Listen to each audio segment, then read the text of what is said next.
Haridwar SSP Ajay Singh ने रोशनाबाद कार्यालय पर प्रेस वार्ता करते हुए किया गिरोह का खुलासा। आपको बता दें कि बेरोजगार युवाओं को अलग अलग विभागों में नौकरी के नाम पर लोगों से पैसा लेकर उनको गुमराह किया करते थे। ऐसे गिरोह को अन्य धाराओं में मुकदमा दर्ज कर भेजा जेल।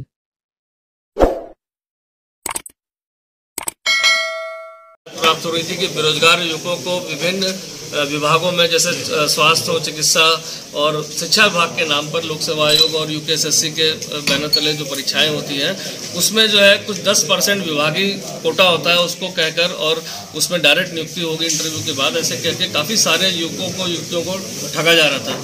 चूँकि उसमें नियुक्ति की डेट जो थी वो कभी 5 महीने 6 महीने बाद होती थी। इस कारण से जब परीक्षार्थी वहाँ पहुँचता था उसे लगता था कि वहाँ उसकी नियुक्ति नहीं मिली है, तो भी उससे अन्य एक्स्ट्रा पैसे लेकर अन्य विभाग में कराने की बात कहकर उसका विभिन्न होटलों में इंटरव्यू कराया जाता था, जिसमें एक गैंग पूरा शामिल था। और उस इंटरव्यू में ऐसा प्रोजेक्ट किया जाता था कि उस विभाग का कोई अधिकारी आया, चूँकि वो उनके पास विभिन्न तरह की गाड़ियाँ थी जो बरामद हुई, 3 गाड़ियाँ, साथ ही साथ 2 गार्ड भी रखते थे जो और आर्मी की यूनिफॉर्म और पुलिस की यूनिफॉर्म में देखते थे, तो ऐसा लगता था छात्रों को कि कोई सरकारी व्यक्ति है जो उनकी इंटरव्यू ले रहा है। इस तरह से करीब 100 से ज़्यादा छात्रों को अभी प्रारंभिक जांच से पता चला है कि उनसे 4 से 6 लाख 8 लाख रुपए लेकर फर्जी नियुक्ति पत्र दिए गए हैं। इसमें 4 लोग की गिरफ्तारी हुई है जो लक्सर और पथरी क्षेत्र के रहने वाले हैं। एक अभियुक्त अभी फरार है, जिसमें 4 की गिरफ्तारी में एक महिला भी है जो इसमें लाइजनिंग का काम करती थी।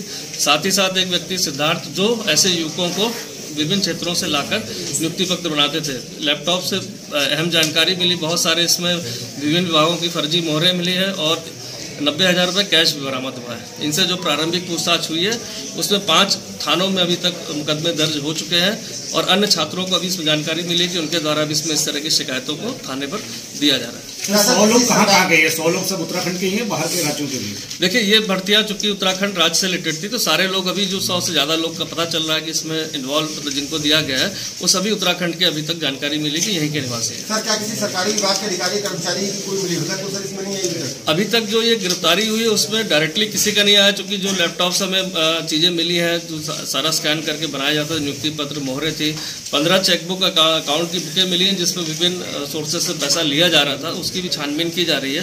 ये 15 अकाउंट किसके नाम से खुले हुए थे, अभी तक प्राथमिक उसमें पूछताछ में नहीं आया, लेकिन चूंकि एक मेन अभियुक्त इसका फरार चल रहा है तो उसकी गिरफ्तारी के उपरांत हमें और सारी जानकारी इसमें मिल सकती है। कोई खास विभाग थे जिनका वो नाम सबसे ज्यादा लेते थे? हाँ, इसमें जो सबसे ज्यादा इन्होंने किया है वो चिकित्सा और स्वास्थ्य और शिक्षा के नाम पर, शिक्षा विभाग के नाम पर इन्होंने भर्तियों के लेटर बनाए थे कि 10% इसमें विभागीय कोटा होता है और उसमें आपका नियुक्ति पत्र देने के बाद पैसे लिए जाते हैं। ठीक है।